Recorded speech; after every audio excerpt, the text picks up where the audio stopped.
So mga kaasang, dito tayo sa ibang lugar ngayon, no? At binisita ko yung aking business partner. At yan nga, ano ba yung page mo pa? Pinit per corner. Subscribe mga boss. Yan, subscribe mga boss. Kung hindi pa kayo nakasubscribe sa kanya, meron siyang YouTube at Facebook, meron niya mga reels na nag-upload siya.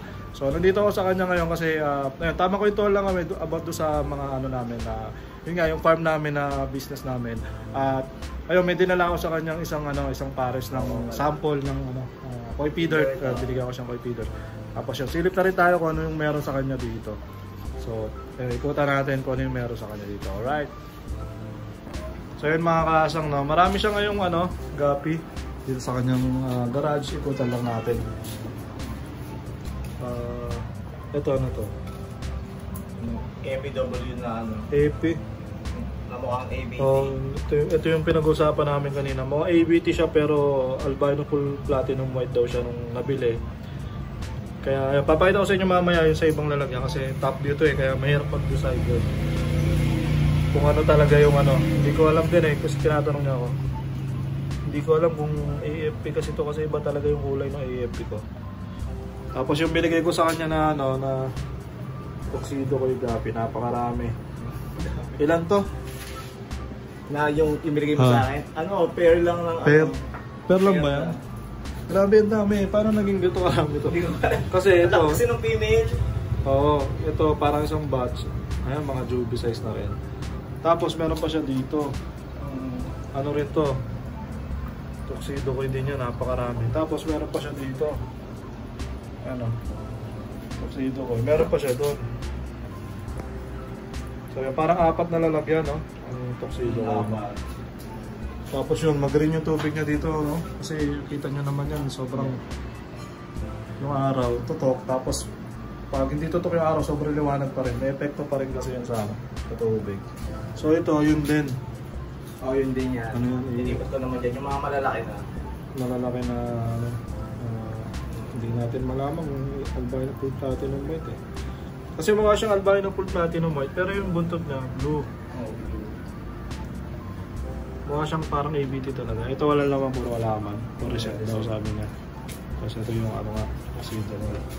Tapos ito yung tuxedo ko. Ito, YKC ba to? YKC. Yung mga YKC, meron siya mga YKC.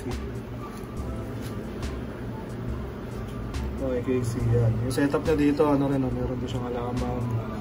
Iba talaga pag may halaman. Compared mo sa wala. Yung diba? Ito, tabi-tabi na. Sobrang green. Green. Bulol Ito yung may halaman na may lupa na may bato. Ito yung floating plant lang. Wala siyang lupa, walang bato. Kita nyo yung pagkakaiba guys, ito green. Ito, clear. Pero isa lang yung tama ng araw niya. Isa lang tama talaga. So mas maganda talaga yung ganito. Ako nag-ano na rin ako ngayon nagbabago na rin ako ng setup. Mas gusto ko na ngayon yung mga ganito, yung mga may lupa. Dati bear type din ng trip ko pero parang mas okay na yung ganito. Mas natural pa. Kaya mas buhay na buhay yung isda natin. Ito yung sinasabi ko kanina, parang ABT na AFP. Dito mas mukha siyang AFP dito pero sa personal kasi talaga parang ang blue nung buntot. Kaya hindi ko masabi din kung bakit. Kaya na parang ang blue ng buntot. So ayun nga. Kung ano sa tingin nyo, ipa-comment naman ako kung tingin nyo ano ba to, kung AFP ba to, ano ba to, kalba to, hindi ko masabi Kasi madilaw yung katawan niya tapos white naman yung ano ba to, pero parang medyo blue talaga. Tapos ito YKC pa rin. YKC.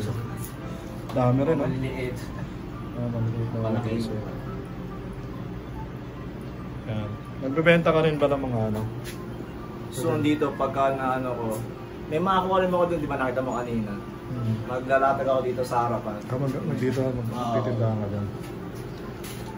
So yung setup niya, meron pa pala dito sa baba. Wala na pala ito. Pinapag-usapan natin kasi. Ang ganda ng tubig no? Yung malinaw. Malinaw kasi may lupa. May lupa talaga siya, tsaka maganda talaga yung ganito. Yan, napilihan ko na tuxedo ko. Tapos ito. Yung full gold na gold. Nakakasurvive. Pero di ba siyang full gold? Sa loob meron pa tapos sa loob pa yung dito. Yung pinakamarami Ito naman, double sword na Ano, Japan Blue Gold. Japan Blue Gold daw.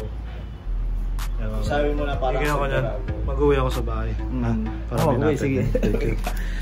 Mag-uwi ako nito tapos pakita ko na lang sa inyo pag naparami na natin. Meron akong double sword doon pero Silverado kasi yun. Hindi ko alam kung anong pinagkaiba ng Silverado tsaka Japan Bull. Pagod ba sila ng buntot na madilaw? Oo, ganyan din. Ito, madilaw yung buntot. Kaya nga eh. Mas, tignan ko pag side view kasi hindi ko masabi. Oo. Mas mga beta niya nandito. Tsaka yung Doberman. Yung Doberman niya. Doberman. Hindi ako tinatawag ng Doberman ah. Ito yung mga na-hybrid niya na double tail. Double tail plakat. Plakat na double tail. Pwede siya pang jarring yung mga size. Pwede siya tatlong beam.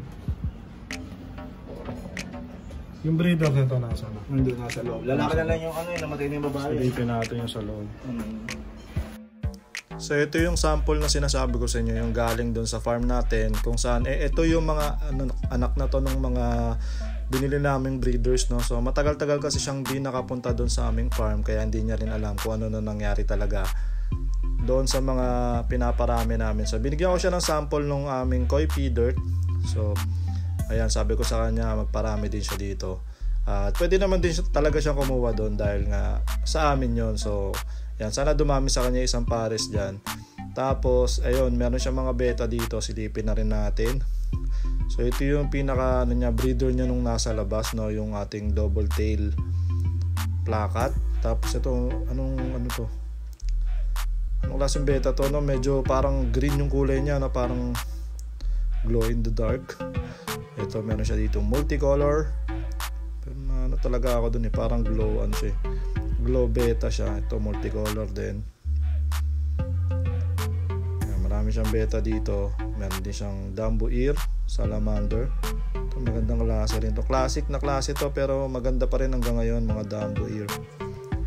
Yan, Super Red. Dami ko niyan dati, naalala ko. Favorite ko talaga yan, Super Red. Tapos ito meron siyang multicolor na parang rin yung base niya glow beta din, kulay green. Yan, meron siya dito bicolor. Yan, buksan natin yung yung flash para mas makita nyo. Kasi dito bicolor. Yung mga beta niya dito, meron siyang crown tail, kulay blue. Tapos ito, hindi ko alam. Parang female. Tsaka ito parang din, glow beta din na may konting pula. So yun yung mga beta niya dito. Punta naman tayo doon sa kanyang kwarto. So ito yung opisina niya, grabe, dami ring aquarium. So yung sa opisina niya naglagay din siya ng mga planted tank. Ito, grabe, ang laki na ito, giant beta. 2 inches mahigit na yata ito, yung ganito kalaki. Pero tingin ko parang medyo matanda na siya, Ayan, laki. Ang laki nito guys, malaki pa to, parang swordtail, malaki pa nga ata sa swordtail. Dito sa baba ay wala. So ayan yung mga collection ni sir. Ayan, may mga one piece figurine siya dyan, mga Funko. Tapos meron din siyang cube tank dito, planted cube tank. Ayan, may mga molly katabi ng kanyang computer. Sarap pagtrabaho niya, kasi work from home yan si sir. Ayan, nilagay niya dito aquarium, mga hobby niya. Ayan, mga figurines, action figures. Ayan, Spawn, meron mga Funko Pop na hindi ko alam kung anong cartoon yan, anong anime. Cartoon talaga, anime. Ayan, may mga Game Boy Advance, mga controllers. At yun, nakikwento sa akin ni sir, mahilig siya sa Tekken yata. Ayan, dami yung joystick. Dito siya nagpa-practice ng mga Tekken niya. Ayan, dito sa 20 gallons wala daw laman to. Ayan, may mga sticker natin, Hendrix Backyard, Boy Ubo, Sashimi, Flower Horn, kay PRRM Gapi meron din, Fish Crib.